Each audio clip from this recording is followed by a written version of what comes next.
Hey, hi students. How are you all? You all are welcome in our second part of the third lesson of economics, that is poverty as a problem. Okay, so we talked about the reasons behind poverty, isn't it, in our last lecture? Now, here we will start with vulnerability. Okay, so what is vulnerability? Vulnerability to poverty is the extent to which a community, person, society, country, etc. can be affected by the impact of poverty. Women's, less paid workers, beggars, people living in less developed area, people living in slums, farmers to a little extent, farm laborer, scheduled caste people, scheduled tribe people are most vulnerable to poverty. You can see means uh, the maximum poor people you can find that they are from this kind of groups. Okay, for example, women. Okay, because they are less paid. Okay, then less paid workers, you can see the construction sites, how they are working there, what is the condition of working. Then beggars, then people living in less developed area. Why so? Because in such an area they are not getting chance to earn money, they are not having opportunities to work somewhere and to earn money. The people those who are living in slums, then the farmers at to a little extent, means all farmers are not like that, but if you see, means you might have experienced this. Whenever any farmer sits to sell something, we go to him, we start bargaining. But if you go to mall, do you bargain something? Nothing, we'll directly purchase it.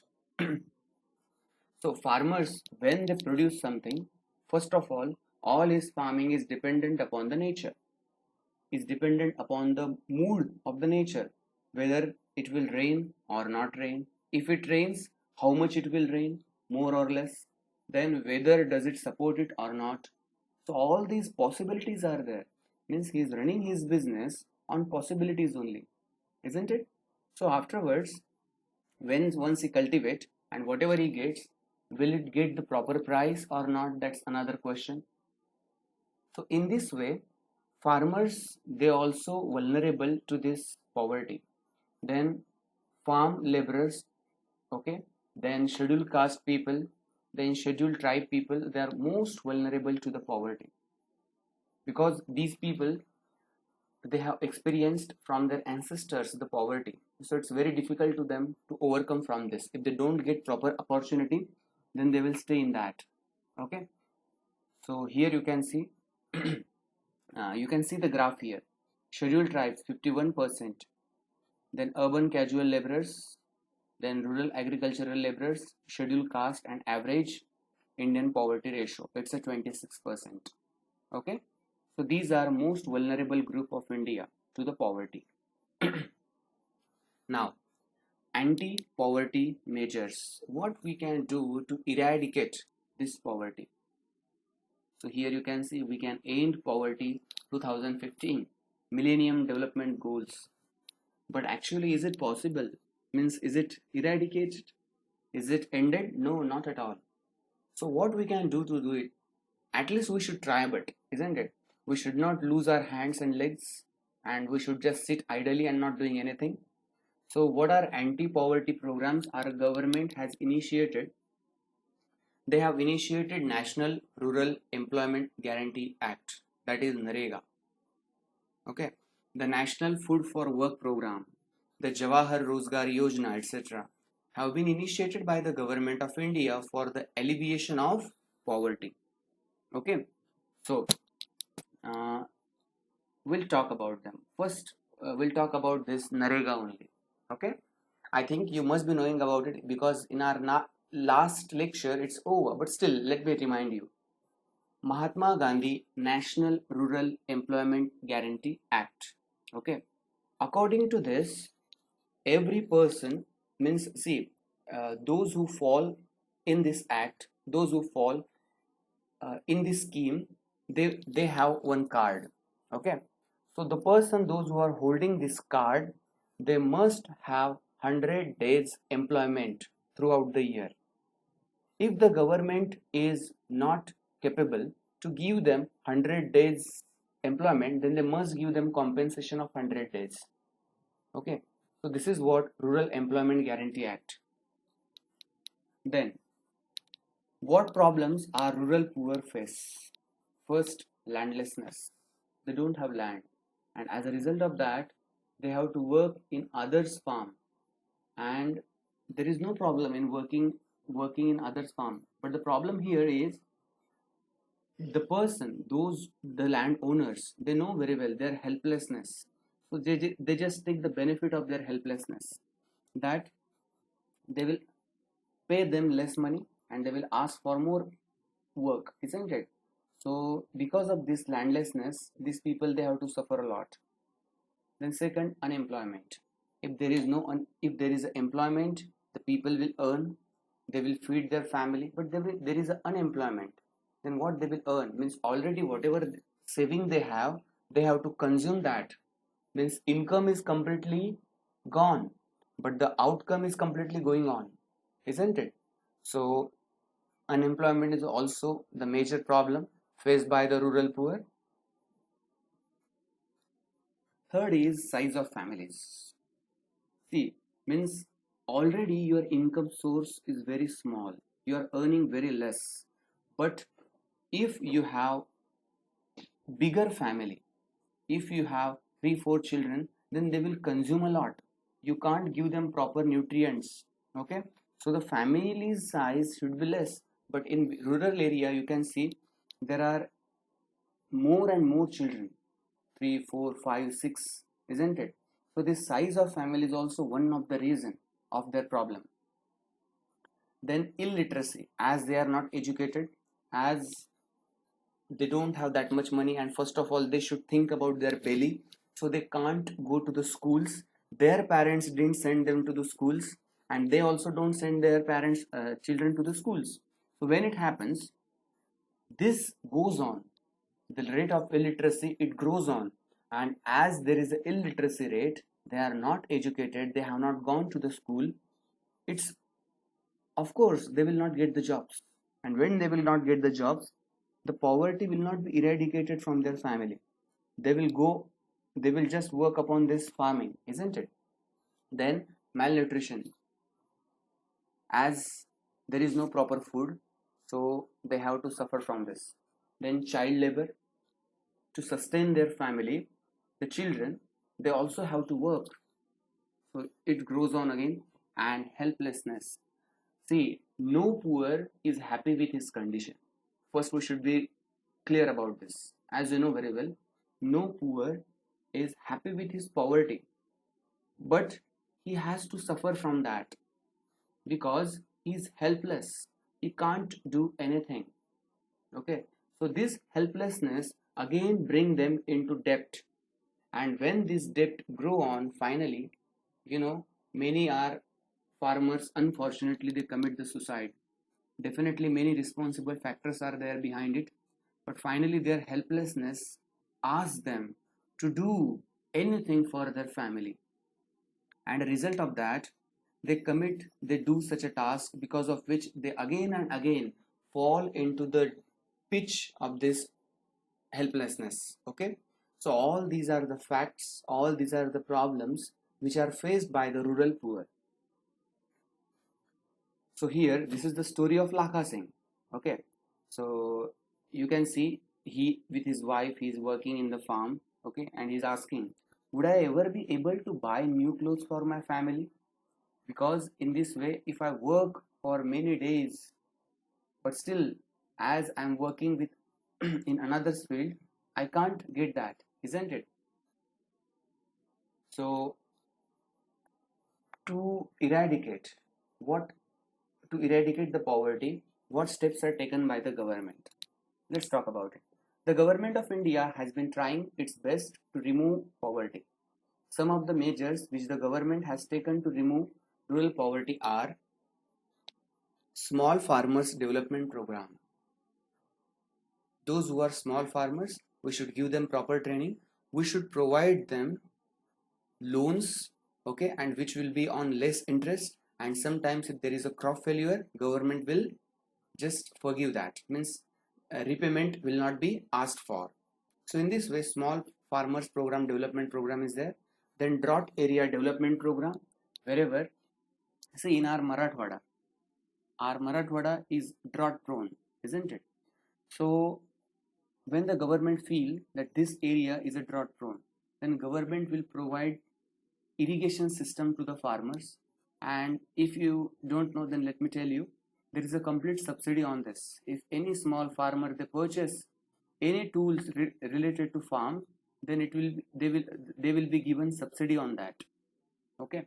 Then minimum needs program, then national rural employment program. I have told you about this. MG Narega, Mahatma Gandhi National Rural Development Employment Program, and assurance on employment. Okay, means if there are three sons from one family, then at least one should be given the job. Okay, chalo, fine. So these steps are taken by the government to reduce rural poverty. Then this was about rural poverty. Now we'll talk about the problems faced by the urban poor. Okay, first, lack of proper housing facilities. Then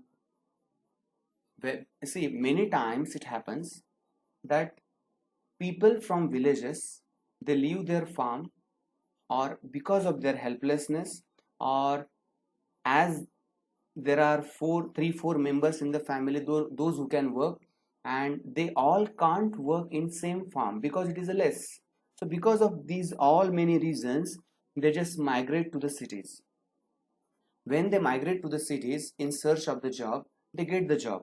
But in this job, first of all, housing facilities are not there. Because if he gets, just imagine, he's earning 10,000 rupees per month. And if he's investing 5,000 rupees on his rent, then what's the use of 10,000 rupees? Isn't it?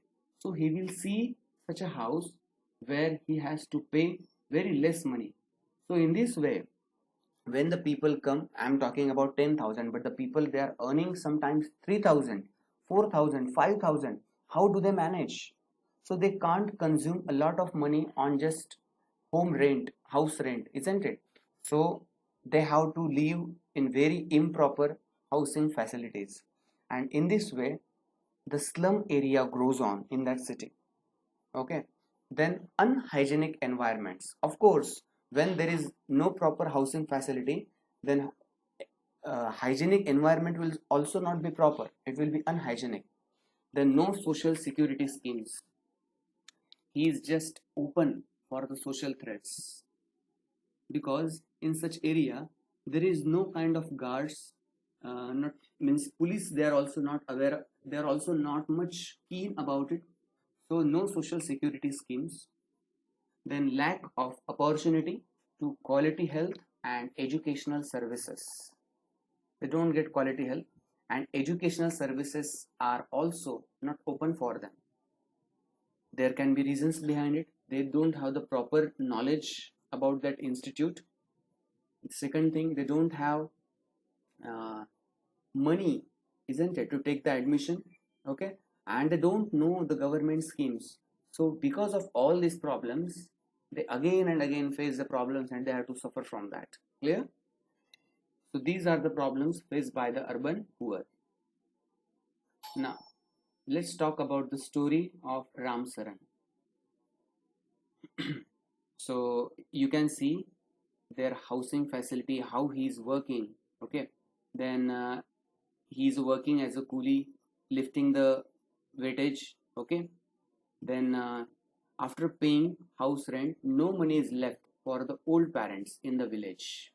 Then he or she says, you came so late, Bhaiya has gone for work without food, she says, and she is working here.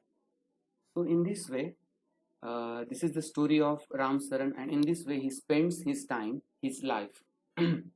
Now, urban poverty, to eradicate that, what government has taken the initiative?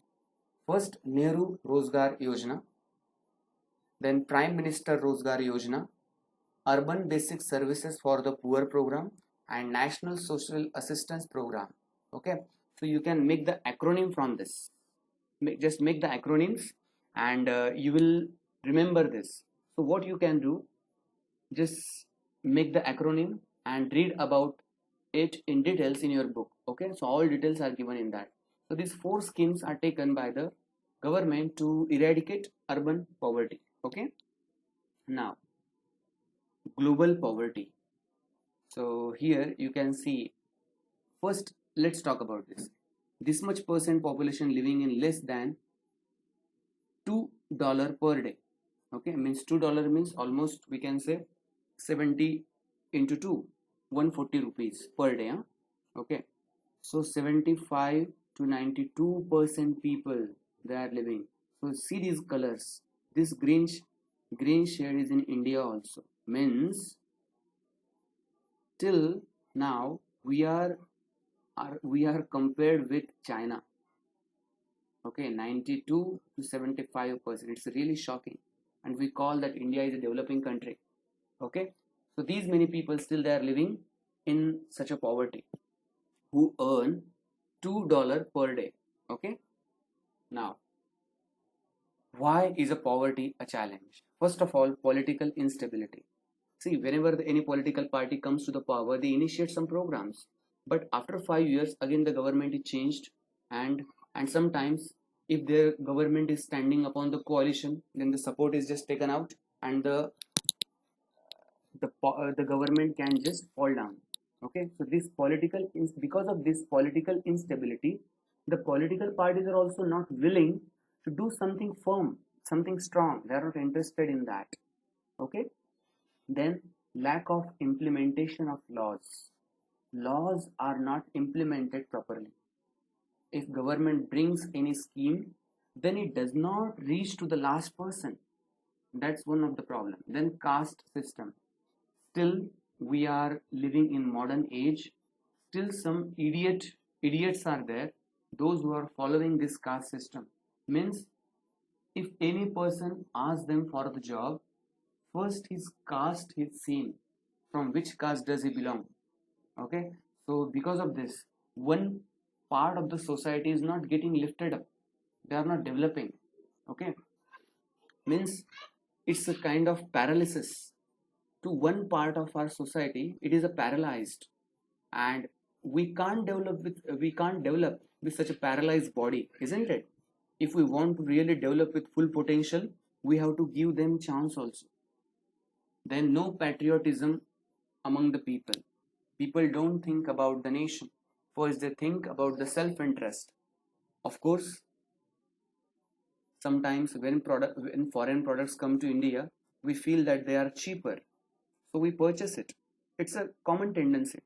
But sometimes we think about the nation, that if it is a threat to my nation, that I will not purchase it. No interest for the rich to feed the poor. See, sometimes always government can't do everything.